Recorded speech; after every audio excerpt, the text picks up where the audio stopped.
भारत देश हा कृषीप्रधान देश असून आज ही भारताची अर्थव्यवस्था कृषी व्यवसायावर अवलंबून आहे. मित्रांनो, आपल्या देशातील 75 कोटी लोकसंख्या आज ही शेती व्यवसायाशी निगडीत असून 75 कोटी लोकसंख्येला आज ही शेती व्यवसायातून रोजगार उपलब्ध होत आलेला आहे. मित्रांनो, आपल्या देशातील शेतकरी हे प्रामाणिकपणे व निष्ठेने शेती व्यवसाय करीत आलेले आहेत. त्याबरोबरच ते पशुपालन करूनही शेतीला आर्थिक बाजू भक्कम करण्याचा प्रयत्न ते नेहमी करीत आलेले आहेत. परंतु मित्रांनो, गेली 5 वर्षे झाली आपल्या देशामध्ये दुष्काळाचे सावट, अवकाळी गारपीट व शेतीला अपुरा पाणीपुरवठा व अपुरे भांडवल यामुळे शेती व्यवसाय प्रचंड अडचणीत आलेला दिसून येत आहे. परिणामी आपल्या देशातील शेतकरी हे कर्जबाजारी झालेले दिसून येत असून त्यांच्या सातबाऱ्यावरती अनेक बँकाचे, पतसंस्थांचे व सोसायटीचे कर्ज झालेले आपल्याला पाहावयास मिळत आहे.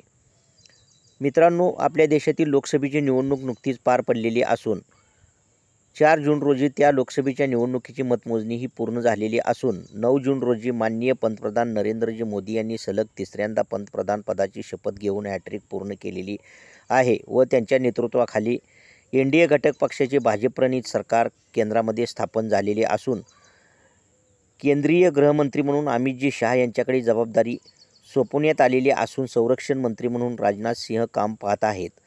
मित्रांनो, केंद्रीय अर्थमंत्री म्हणून निर्मलाजी सीतारामन यांच्यावर जबाबदारी असून केंद्रीय कृषी मंत्री म्हणून शिवराज सिंह चौहान काम पाहत आहेत.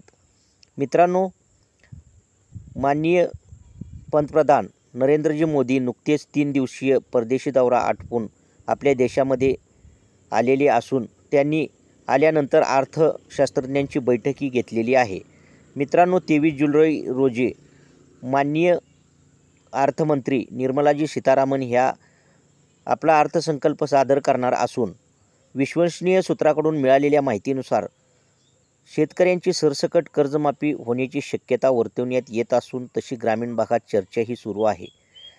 मित्रांनो, शेतकऱ्यांना दिलासा देणे अत्यंत आवश्यक असून त्यामुळे आपली कृषी अर्थव्यवस्था बळकट होऊन देशाची अर्थव्यवस्था बळकट होऊ शकते.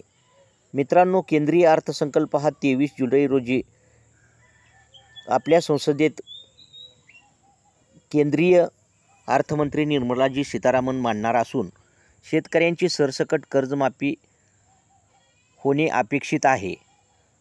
शेतकऱ्यांना दिलासा मिळणे अपेक्षित आहे. त्यामुळे 75 कोटी शेतकऱ्यांना दिलासा मिळू शकतो व आपली अर्थव्यवस्था बळकट होऊ शकते.